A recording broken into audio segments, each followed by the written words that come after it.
Five Nights at Freddy's 4. It's not personal. It's external. Let me explain. I know many people are going to argue with me on this one, and you're probably going to hate me for this. I don't really care, okay? I don't.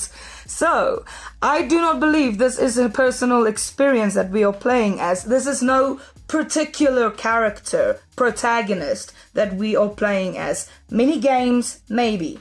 But I think that their mini games and their connection to this game is somewhat explained if you pay attention to this video. See, we do not play as Mike, like many people would theorize, and we do not play as the crying child, like others would theorize. I believe you play as a random child, a child that William intended, or in the end actually did kidnap. We don't know. I'll get into that later, but so far we don't know, because this is now just F4, okay? And the connection from the mini games to the actual game, I believe it to be somewhat relevant. And now there are an argument, but why would the mini games be a crying child fearing animatronics? He would fear them because he has nightmares like you have in the general game. That is where I believe it is misunderstood. I do not think that the crying child is afraid because they have these nightmares, or in the case of Mike, that Mike is having these nightmares due to what he has done to his brother with the animatronics. I do not believe it is involved in either of those two. But the crying child, the mini games, as we see in all the games so far, in F2, and in F3, we get mini games that are not quite involved with the games itself or the protagonist itself. Now, F2, I know I made the theory that I think that it is Mike helping out the kids to get to the happiest day minigame. But this time, it's a little bit different. Because there is a lot of theories that you can make about who is actually in the minigame, like who's controlling them in the F3 minigames. But all the other minigames in general, if you just look at them without theorizing about them, the F2 minigames, there is one minigame that is clearly taking place in the F2 location. There is another one that takes place in an unknown location where the room is different. Then there's the Go Go Go minigame that takes place in F1's location. Nothing to do with F2. So, I believe this minigame in F4 to be the retelling of the crying child story. And as well, the whole reason behind F4's gameplay. Because you see, in F5, we do get the secret ending, essentially. Not 100% the canon ending, not that I believe. You get into this security room. And in that room, there is a keypad where you type in 1983 on it. And camera feeds from this room pops up. And as well, the hallway where you play with Plush Trap. There is as well a plushie of Golden Freddy, the psychic friend Fredbear. I love that. I love that song. Not bad. Credit. And there's a remote with the plushie. No, I don't think that is 100% necessary. I think the remote could just be to access all the cameras or whatnot. But, hear me out. The plushie, I think, got added in there to connect it to F4. Because in F4, when the kid is walking around, you see the Fredbear. And now, sure enough, the remote could be there for William to be talking to the crying child. But I don't think that it is playing such a big, important role as everybody wants to make it out as. The remote is just a nice little touching detail, and the plushie as well. Plushie connecting us to the minigames. Yeah, post-editing Vec here. The plushie connects us to the minigame that is in F4. So it is taking us back, telling us, hey, this is a detail to solve things from the previous game. That Scott permanently said that he uses newer details and newer games to solve things that were unanswered in previous games. This plushie connecting us to a very prominent thing that we saw in the F4 minigames that was part of the F4 game, where we do see Psychic Friend Fredbear sitting there in each screen, hiding away. And even when the child does get into their diner, you do not see Fredbear himself, like the teddy, but you do hear his voice. Now, I think that the teddy is actually just an imaginary friend, because the child does say, "These are my friends." So that would make it obvious that he sees the teddy bear as his friend, and talks to him and makes up a voice and things that this teddy bear would say. It's not exactly William saying it, because there is a scene where you obviously see William in the back room with an employee. But yet mere seconds before the Fredbear was talking to Cece, can't really connect that. Like, how can William be talking to his kid if he's busy working? So, connecting the teddy bear with William can make somewhat sense, because it's the closest guiding figure it has. The crying child clearly has trust in his dad somehow, I would like to believe. I haven't found much proof, but the way that things are playing out, it feels like the crying child trusts his dad. And now that his dad isn't there, he's making up his voice in the Fredbear. Now, in the end of the whole cutscenes, you would see the whole "put you back together" speech. I will get to that later.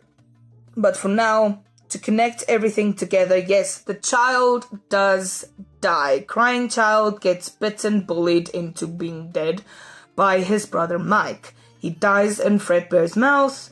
Now, that being Golden Freddy, do not forget that, because Cassidy and the crying child inhabits Golden Freddy. And after he gets bit, he gets taken back home, because in many frontal lobe accidents or damages patients and that, it's usually recommended to take them back to a familiar place, a place that is safe, a place that they know. So William took the kid back home, but the kid died.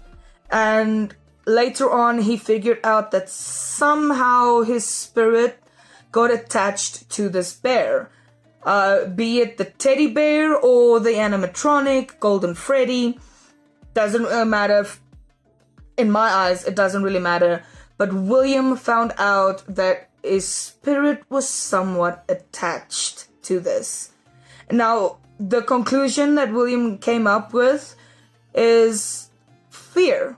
The kid was constantly afraid, constantly crying. He was pouring all of this emotion into this bear, into this character he trusted, that he relied on to guide him through everything that his brother was fucking with him around. Like, William came to that conclusion. And now, William, being the entrepreneur that he is, he created his own business, his own company. That is where Circus Babies comes in, the whole sister location scenario. And he creates these animatronics to capture kids. That is his entire intention. But we all know that failed. That just absolutely went out the window. Midnight Motorist. Get back on track. So, William now figuring out that fear creates possession. That the freaking Fazbear universe, emotion plays a big thing into everything. Actual physical pain or fear or stuff can attach itself to metal or objects. And one of those being this teddy or the animatronic. His soul was now there. William tried to fix him, tried to put him into the suit because he saw he was possessed. And now why I believe he put him into the suit, comes all the way back to sister location, where his daughter got snatched by his own creations. And he probably noticed that baby was different. He noticed that she was possessed, the eyes going from blue to green. He noticed that having the body in the machine, giving it time to essentially latch on, makes them come alive. So he tried to do that with his child. He put his son into the Fredbear suit. The Fredbear suit crashed. Like spring blotch. Gone. Kid is all mangled now, dead for certain. His spirit doesn't know what the fuck is going on. And William gave up. He didn't know what to do. He wasn't getting the reaction that he expected to come out of it. So he instead just took out his body and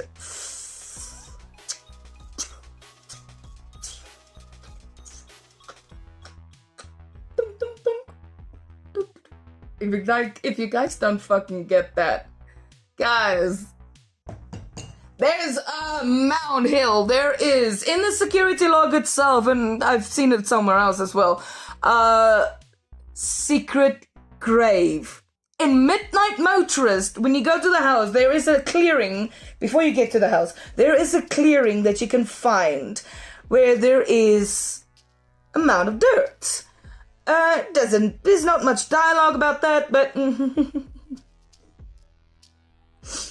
so if William gets to the house, tries to go to the door of the kid's room, find it locked, goes at the back, sees the window is open, the kid is out, and now when he tries to follow the footsteps, he's gone to that place again. And another detail, there were animatronic footprints. You mean I was saying animatronic because there's no real life animal that has 3 freaking toes. So it is an animatronic that is luring Mike. Now, I will get into why I believe it is Mike when I get to sister location.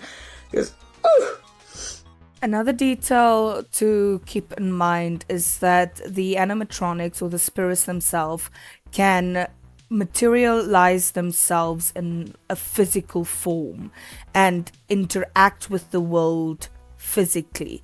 We see that in F3 that the puppet clearly has a reflection, and in F2 and in F1 Goldie is able to jump scare us and kill us, so they are able to interact physically and leave marks. He's going to his brother's grave because they don't want a bigger hoo-ha. They need a business to run. He needs to be successful. They have all sorts of other things to do. His son is dead. So what? William is a bitch. Okay? He is an asshole and nobody wants a dad like him because he's fucked up. So the child does possess Freddy. He manifests himself outside the window, luring Michael. Michael feels bad, also attached to the whole entire scenario and situation and whatnot. That's all Midnight Motorist in a summary. Well, second half of it at least. First half is F6 video, okay? Wait for that.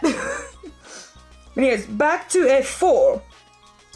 These nightmares that we get, these nightmare animatronics, specifically nightmare animatronics, are as well linked up to sister location. God damn, Scott is doing too much zigzags.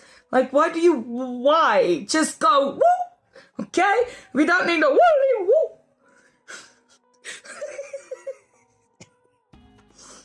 Yeah, so kid does possess the bear. No more explanation needed than that. But William wants to replicate that. He wants something that he's able to control, something that is lifelike, because the whole Henry being able to pour life, like the spark of life, into his animatronics. William wants to do that, but his own way, because William, well,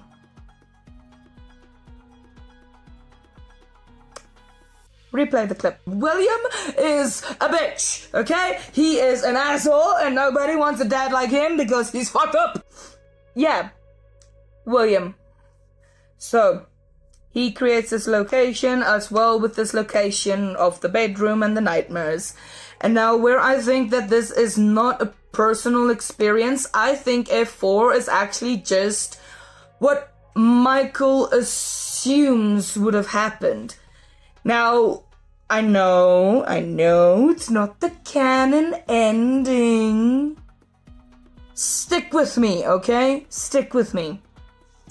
Michael knows about these rooms, knows about the connection to the bedroom, knows about the connection to the nightmares. He's kind of roaming around an entire building that he has access to and is able to do anything that he wants. Michael is able to go back to the place either after the incident, the scooping room scenario, or he just exploded during the day or something and he found this room. He knows about it. It is there. We are able to discover it ourselves when we play the game. Now, why I believe he has the time to go back and explore, or the time to explore at least, other than what we make him do in the games, is that in F2 and in F1 we do get fired for tampering, but we never tampered with the animatronics. And I do not believe that the tampering with the animatronics are when we are setting up custom nights and modifying the aggression level. That is not the tampering I think that is actually going on. And the canisters. Cannot forget about the canisters. All over. We even see them in newer games. So yeah, those canisters being nightmare gas. Not much to say about that. It's just a duh. So, Michael sees this room, Michael sees the animatronics, Michael sees the gas. Michael knows what happens to his brother. Michael is pretty much aware by at this time now in sister location what his dad was up to and what or not. So after that, creating the games, that. Do I need to get into that? Do I need to re-explain that stuff? Because I'm not. I'll probably make a separate video going all over that shit right from the beginning. Okay, so yes, this actually never happened. This is an assumption that Michael figured out what his dad was doing and the intention behind it. The nightmare animatronics are not real, and the ivy drip, bottle of pills, and the flowers next to the bed. What could that be? I don't know. Probably Michael knowing what happened to his brother and implementing it in the game to give a connection back to the crying child. Linking the minigames and the game and the whole reasoning for it all together. Like,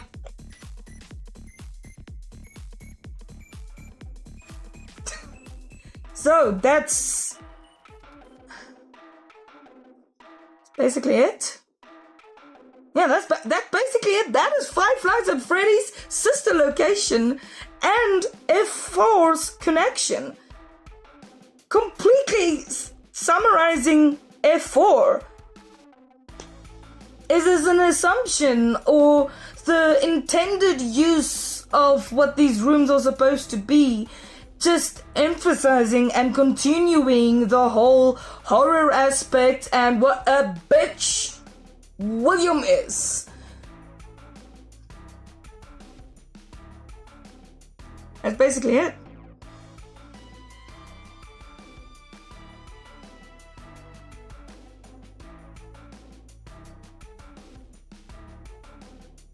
No.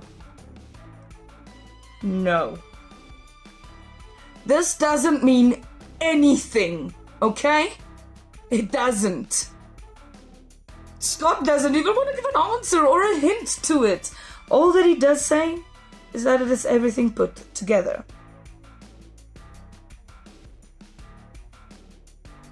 Put together.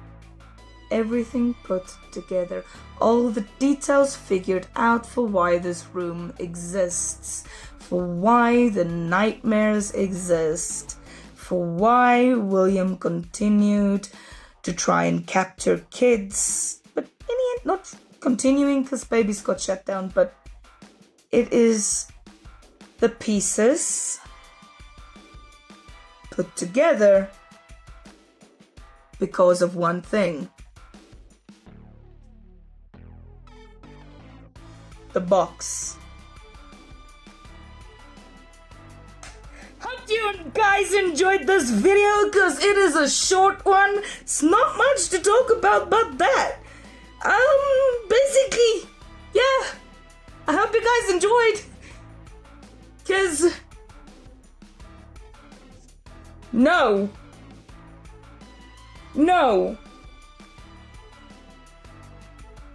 You are not relevant. It's a nightmare. It's made up. It's supposed to be scary. The game is supposed to portray horror. It's not supposed to be real. Fuck off.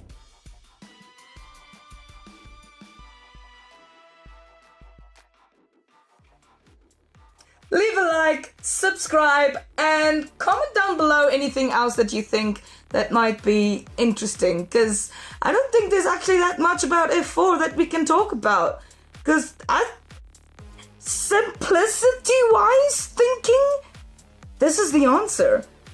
If Scott intended F4 to be the final, never fucking was. This is it. This is F4. Hope you guys liked it, because I'm now going to have to struggle with F5, sister location. Until then, guys. Love ya. Mwah.